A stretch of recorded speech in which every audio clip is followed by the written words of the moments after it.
For today's video, tayo po ay gagawa ng ham garbure. Ito po ang ating ingredients sa ating lulutuin. Ang pinaka main ingredients natin ay syempre ang repolyo. Kalahati ng repolyo, hiwain natin ng pahaba. Isang carrots, ginulian ko na lang, pero pwede nyo ring gawin nyo siyang cubes. At pasta, pwede rin yung maliliit, yung pang sopas, pwede rin yun. Syempre isang onion at ham. Pwede nyo rin hiwain yung ham ng mahahaba kung prepare nyo yun. At lalagyan natin siya ng vegetable stock. Ilalagyan ko na lang siya ng vegetable soup, ng cubes. Pwede nyo rin siyang haluan ng patatas. Hiwain nyo ng cubes or pahaba kung gusto niyo. Hindi kasi ko masyado kumakain ng patatas. Kaya ipe-prepare ko na lang kanin na lang ilalagay ko mamaya. Instead na patatas ang ihahalo ko. Simulan na natin. Ngayon ay ipipil natin ang carrots. Pil na rin.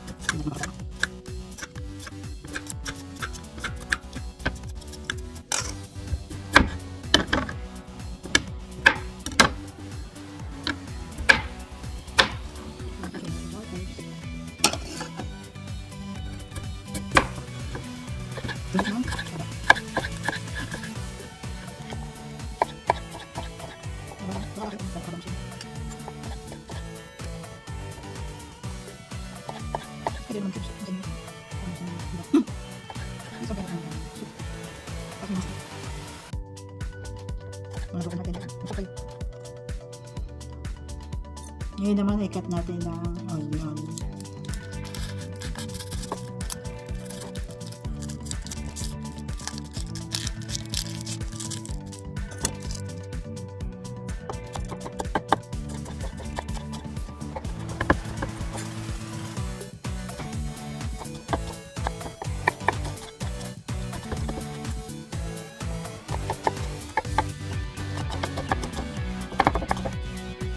Meron tayong cabbage, hatiin natin sa gitna.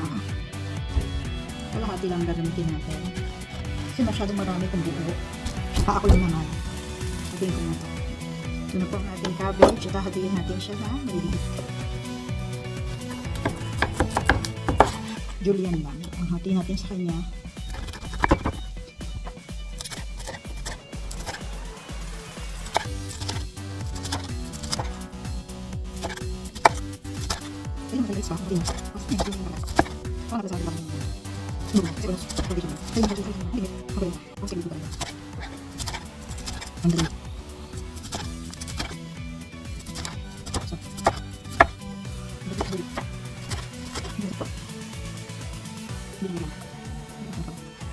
Ngayon ay mag-iinit tayo ng oil.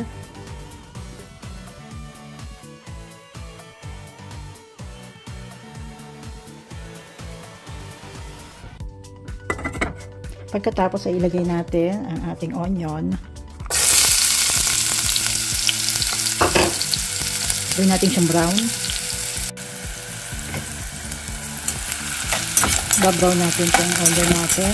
At pag na-brown na siya, ihalo natin the rest ng ingredients. Ihalo na natin yung carrots. Kasi medyo matagal maluto itong carrots eh.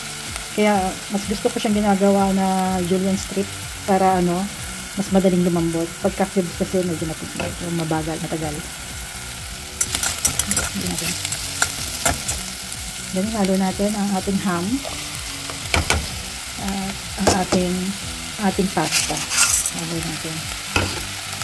Tsaka lalagay natin yung ating vegetable soup. Or wala tayong tubig, lagay natin yung ating vegetable cubes. Tansyahan na lang yan. Then lalagyan ko siya ng tubig according sa gusto kong dami. Nalagyan ko na siyang tubig kanina. Then nilalagay natin yung ating cubes. Ito ang ating cubes. Lagay natin. Halo lang natin siya dyan. At hantayin natin mag-dissolve. Season ko na rin siya ng pepper. Lagay ko na yung pepper. At konting salt to taste. Ngayon, ilagay na natin ang ating repolyo. Antayin natin kumulo siya ngayon ng 8 to 10 minutes Tapos, babalikan natin. Kung gusto niyo maglagay na ng patatas, pwede niyo nang isama yung patatas dyan para malambot na rin siya. Or kung gusto niyo ng kanin, later on, ilagay niyo. Sa akin, okay na yung ganyan. Diet tayo. So, after 8 minutes, ayan na siya. At mukhang okay na siya. Luto na siya. Patayin na natin at tikman natin. Ayan, kuha na tayo.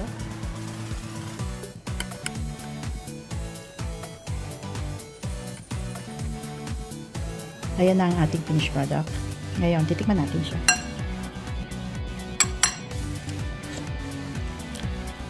Burnett, masarap ha? Sarap ha?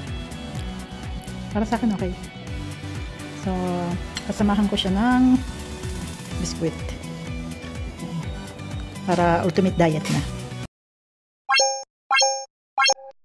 For today's video, gagawa po ako ng tocino. Chicken tocino. Pero since wala akong atsuete, yung pampakulay, ang gagamitin ko ay beetroot. Meron akong beetroot dito, isang malaking beetroot, tapos meron akong 3/4 cup ng sugar. Pinagsama ko na sila. Tapos meron akong, usually, mas masarap pag pineapple juice. Kung wala kayong pineapple juice, meron kayong pineapple fresh, edi gawin nyo na lang juice. Ano lang to, ang ginamit ko is orange juice kasi wala akong pineapple ngayon.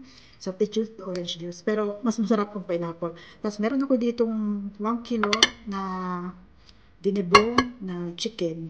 Dapat, okay lang naman kahit na pork. Kaya mas prepare ko kasi yung chicken. So pagkasama-samahin lang natin itong pang-marinate natin sa blender.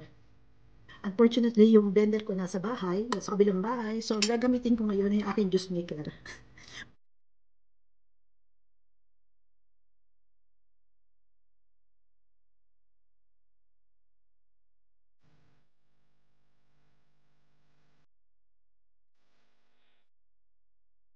Ito po yung ating pang-marinate. Tatakpan natin.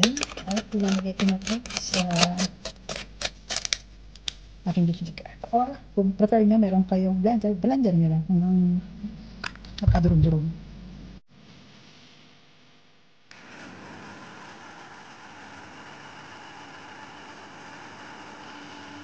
Ito pala pagkasad itong juice maker niya. Mas mabilis siya naman. Pagkadurog-durog yun. Ito na. At ihahalo lang natin sa ating marinate.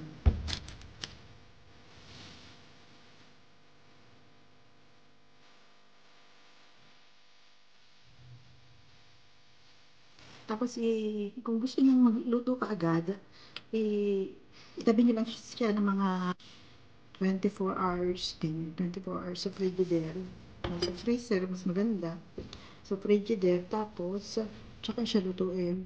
Tumatagal ito hanggang 2 to 3 months. Tapos, isisison natin siya ng salt and pepper. Mga 2 teaspoon ganun.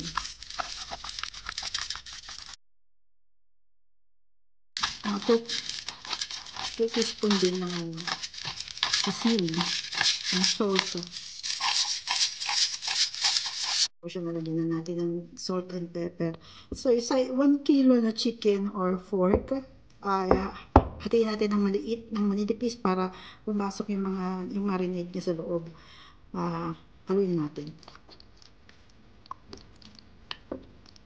Tapos, i-store natin siya sa ziplock. O kaya kung wala namang ziplock, i-store natin siya sa, ganito na, lagyan ng takip, or sa plastic, o nung convenient para sa inyo. Store natin siya sa freezer kung hindi niluluto ka agad. Kung luluto niyo naman, patagalin niyo ng mga 24 hours bago niyo siya yan. Ang ganda na consistent niya. Ganda. So, ito is all natural. Wala siyang, chemicals. So, store natin siya sa siguro.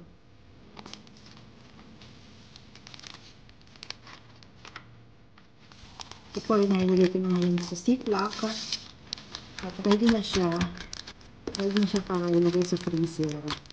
Kita-kita tayo sa pagluluto. Ngayon po, ipiprito na po natin yung ating tocino. Naglalagay po tayo ng mantika. Ang gamit po natin ay olive oil.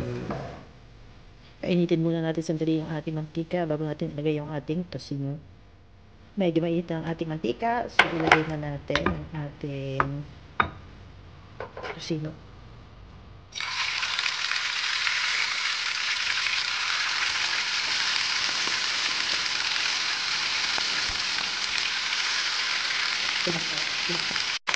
Ayan, at lumula ng ating tosino.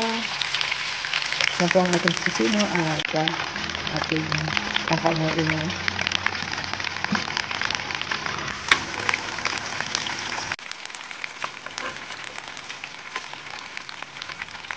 Baka makinig masyado.